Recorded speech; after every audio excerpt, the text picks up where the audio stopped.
محسن نقوی صاحب کی طرف سے کہا گیا ہے کہ بلوچستان میں دہشت گردوں کے خلاف آپریشن کی ضرورت نہیں ہے، ان کو تو ایک تھانے دار ہی سنبھال سکتا ہے، یہ دہشت گردی ایک تھانے دار کی مار ہے۔ یہ محسن نقوی صاحب جو پاکستان کے وزیر داخلہ ہیں، اور انہوں نے بات کیسی کر دی۔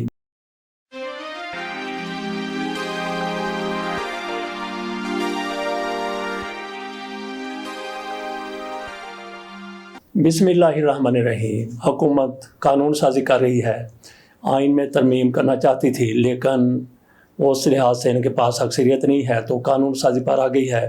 اس میں یہ بھی کہا جا رہا ہے کہ نظر ثانی کے حوالے سے مزید ججز بھی بیٹھ سکتے ہیں، اور ججوں کی تعداد 23 کی جا رہی ہے۔ ججوں کی تعداد جتنے مقدمات ہیں 23 نہیں بلکہ 30 کر دی جائے، بلکہ اس سے بھی زیادہ کر دی جائے تو کسی کو اعتراض نہیں ہو سکتا۔ تو باقی ان کی طرف سے جس طرح سے کہا جا رہا ہے کہ نظر ثانی کے لیے دیگر ججوں کو بھی بٹھایا جا سکتا ہے، جن ججوں نے یہ مقدمہ سنا ہوتا ہے وہ نظر ثانی کرتے ہیں، لیکن یہ قانون لا رہے ہیں کہ نظر ثانی کے لیے مزید ججز بھی بٹھائے جا سکتے ہیں، تو ان کے لیے تو یہ نظر ثانی نہیں بلکہ نظر اول ہوگی۔ تو نظر اول والے کیسے نظر ثانی کر سکتے ہیں جو پہلی مرتبہ کسی کیس کو دیکھ رہے ہوں؟ یہ تو منطق کے ہی خلاف ہے۔ لیکن یہ حکومت جس طرح سے آئینی ترمیم لانا چاہتی تھی اس میں ناکام ہو کر بیٹھ گئی، قانون سازی کر رہی ہے۔ اگر اس میں لوگوں کی بدنیتی شامل ہے تو پھر یہ قانون، ایسے قانون اڑتے ہوئے نظر آئیں گے۔ اگر یہ آئین میں بھی ترمیم کر کے ججوں کی عمر بڑھا دیتی تو وہاں پہ معاملہ جانا تھا۔ پریکٹس اینڈ پروسیجر کمیٹی بیٹھی ہوئی ہے، وہ بل بن چکا ہے، قانون بن چکا ہے، اس کے مطابق 3 ججوں نے اس کے اوپر کوئی بینچ بنانا تھا۔ اس کے خلاف تو 3 ججوں میں سے ایک تو منصور علی شاہ صاحب اور دوسرے منیب اختر ہیں، اور پہلے ان میں قاضی فائز عیسیٰ صاحب ہیں، لیکن ان کی جب کمیٹی میں معاملہ جاتا ہے تو نہیں چلتی۔ تو جو انہوں نے جج بٹھانے تھے اس قانون کے بارے میں، جو بھی قانون حکومت بنانے جا رہی ہے، تو وہاں سے قانون، اور اگر آئینی ترمیم ہو جاتی قاضی فیصل صاحب کے 3 سال کی، تو پریکٹس اینڈ پروسیجر والی کمیٹی جب تک موجود ہے، قاضی فیصل صاحب کی اہمیت اور حیثیت کیا کہیں اس کو، وہ اس طرح سے نہیں ہے کہ اپنی مرضی سے وہ فیصلے کر سکیں، اپنی مرضی سے بینچ بنا سکیں۔ بہرحال اگر یہ نظر ثانی کے حوالے سے، ججوں کے حوالے سے جو بھی فیصلہ کر دے عدالتوں کے حوالے سے، یہ عدالت میں ہی جانا ہے اور اڑ بھی سکتا ہے۔ اگر نہیں بھی اڑتا تو کل جو حکومت آئے گی تو ان کے فیور میں چلا جائے گا۔ انہوں نے کوئی تا قیامت اقتدار میں نہیں رہنا۔ بہرحال قانون سازی کرتے ہیں تو قانون سازی کا اپنا یہ شوق پورا کرتے رہیں۔ اگلی بات کر لیتے ہیں خواجہ آصف صاحب کی۔ انہوں نے اپنی طرف سے تو بہت بڑا انکشاف کرنے کی کوشش کی ہے۔ وہ کہتے ہیں کہ علی امین گنڈا پور کے اسٹیبلشمنٹ کے ساتھ رابطے ہیں اور ہونے بھی چاہیے۔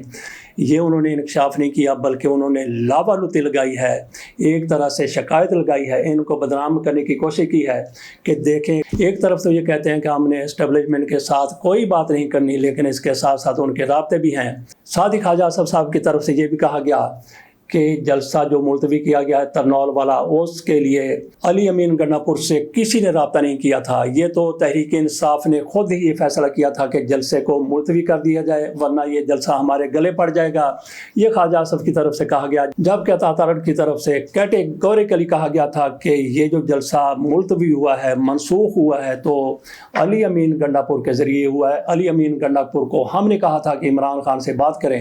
بہرحال یہ عطا تارڑ کی طرف سے کہا گیا کہ یہ سارا معاملہ گنڈا پور کی طرف سے کیا گیا تھا جلسہ ملتوی کرنے کے حوالے سے۔ خواجہ آصف کہتے ہیں کہ کسی نے ان کے ساتھ رابطہ نہیں کیا تھا، یہ تو انہوں نے اپنی مرضی سے جلسے کو ملتوی۔ بہرحال خواجہ آصف صاحب جو بھی کہہ رہے ہیں ان کی طرف سے ایک لاوالوتی لگا دی گئی۔ لاوالوتی پنجابی کا لفظ ہے، یہ ایسے ہی ہے جیسے کسی کی چغلی کرنا یا کسی کی غیبت کرنا۔ تو خواجہ آصف صاحب یہ بتانا چاہتے ہیں کہ دیکھیں کہ یہ ایک طرف تو کہہ رہے ہیں کہ ہم نے پاک فوج کے ساتھ کوئی رابطہ نہیں رکھنا، لیکن اسٹیبلشمنٹ کے ساتھ علی امین گنڈا پور کے رابطے ہیں۔ تو خواجہ صاحب جب وہ وزیر اعلیٰ ہیں، خیبر پختونخوا کے وزیر اعلیٰ ہیں، تحریک انصاف سے ان کا تعلق ہے، تو ایک وزیر اعلیٰ نے تو وزیر اعظم کے پاس بھی جانا ہے، اور ایسے وزیر اعظم کے پاس جانا ہے جس کو وہ کہتے ہیں یہ فارم 47 والا وزیر اعظم ہے، جس کو میں نہیں مانتا۔ نہ ماننے کے باوجود بھی انہیں پتہ ہے کہ یہ گراؤنڈ ریئلٹی ہے اور وزیر اعظم کے ساتھ انہیں رابطہ رکھنا پڑتا ہے۔ اسی طرح سے جس طرح سے حالات خراب ہیں خیبر پختونخوا کے، بلوچستان کے، تو اسٹیبلشمنٹ کے ساتھ، پاک فوج کے ساتھ ایک وزیر اعلیٰ کے رابطے ہونا نہایت ہی ضروری ہے۔ محسن نقوی صاحب کی طرف سے کہا گیا ہے کہ بلوچستان میں دہشت گردوں کے خلاف آپریشن کی ضرورت نہیں ہے، ان کو تو ایک تھانے دار ہی سنبھال سکتا ہے، یہ دہشت گردی ایک تھانے دار کی مار ہے۔ یہ محسن نقوی صاحب جو پاکستان کے وزیر داخلہ ہیں، اور انہوں نے بات کیسی کر دی، بات انہوں نے ایسی کر دی جیسے اسلم رئیسانی صاحب جو بلوچستان کے وزیر اعلیٰ تھے، وہ کیا کرتے تھے کہ ڈگری ہوتی یا جعلی ہو یا اصل، اسی طرح سے مریم نواز شریف صاحبہ بھی باتیں کر دیتی ہیں، اور ایسی حماقت ہی جناب وزیر داخلہ کی طرف سے کی گئی ہے۔ کہتے ہیں کہ دہشت گردی کے خلاف آپریشن کی ضرورت نہیں ہے، یہ دہشت گرد تو ایک تھانے دار کی مار ہے۔ تو وہ تھانے دار کہاں سے آئے گا؟ کیا محسن نقوی صاحب وہ تھانے دار پیدا کرنا چاہتے ہیں؟ وہ تھانے دار پیدا ہوگا، اس کی پرورش کی جائے گی، اس کی تربیت کی جائے گی، اس کے بعد اس کی تعیناتی بلوچستان میں ہوگی، اور وہاں پہ دہشت گرد وہ تھانے دار کی مار ہوں گے، دہشت گردوں کو وہ تھانے دار بھگا دے گا۔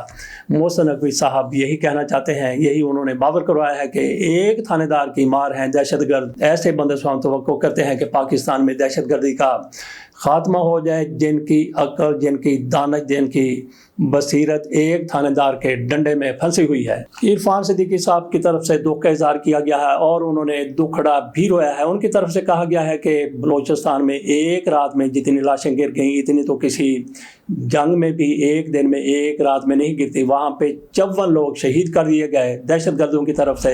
اس کے ساتھ ساتھ ان کی طرف سے اپنا دکھڑا بھی رویا گیا۔ انہوں نے کہا کہ دہشت گردوں کے ساتھ مذاکرات کے، بات چیت کے دروازے بند نہیں ہونے چاہیے۔ یہ آئینہ انہوں نے دکھایا شہباز شریف صاحب کو۔ وزیر اعظم نے کہا تھا کہ دہشت گردوں کے ساتھ بات نہیں ہو سکتی۔ جب طالبان پاکستان میں دہشت گردی کر رہے تھے، ٹی ٹی پی والے تو ان دنوں ان کے سانس سوکھے ہوئے تھے، یہ مرے جا رہے تھے کہ ان کے ساتھ مذاکرات کیے جائیں، لیکن راحیل شریف نہیں مانے تھے۔ اب شہباز شریف کی طرف سے کہا گیا ہے کہ دہشت گردوں کے ساتھ کوئی رابطہ نہیں ہوگا، کوئی گفتگو نہیں ہوگی، کوئی مذاکرات نہیں ہوں گے، لیکن عرفان صدیقی صاحب کہتے ہیں کہ ان کے ساتھ مذاکرات ہونے چاہیے، ان کو راہ راست پر لانا چاہیے، لیکن ایک شرط ہونی چاہیے کہ جہاں پہ مذاکرات ہوں وہاں پہ پاکستان کا جھنڈا موجود ہو، تاکہ ان کو پتہ ہو کہ ہم نے پاکستان کے جھنڈے کے نیچے، پاکستان کے آئین کے تحت مذاکرات کرنے ہیں۔